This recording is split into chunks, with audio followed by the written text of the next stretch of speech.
prospérité et d'épanouissement. La connaissance s'est démocratisée.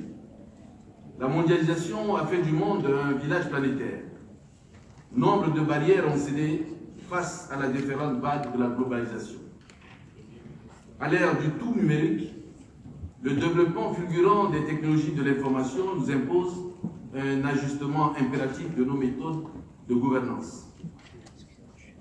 L'instantanéité de l'information est un nouveau défi dans un monde où les grandes décisions étaient généralement prises à l'ombre de tous les regards, et celle dont les citoyens se sont appropriés les différents éléments jusqu'à les transposer dans leur comportement et leur vie quotidienne.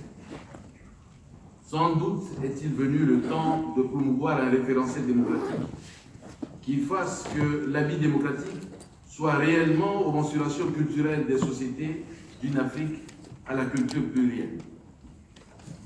Inclure cette dynamique endogène dans la modélisation de la vie démocratique permettra de préserver les grands équilibres sociaux et constitue un puissant levier de prévention des conflits et de saine redistribution des richesses nationales, assurant que personne n'est laissé sur le bas-côté de la route du développement.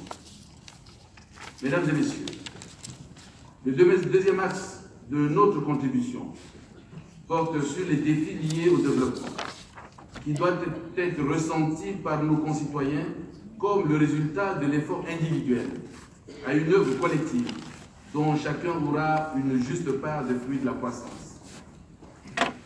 Ici, nous voulons mentionner le rôle important des investisseurs privés en complément des efforts publics.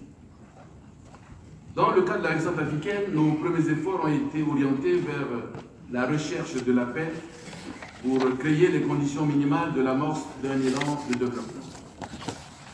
Parallèlement, nous mesurons avec acuité qu'aucune œuvre de paix ne saurait prospérer dans un contexte de pauvreté. Alors que la reconstruction, la paix, le développement sont des chantiers qui requièrent des moyens importants. L'État n'aura pas les moyens de répondre seul à tous les besoins d'une population exigeante et impatiente.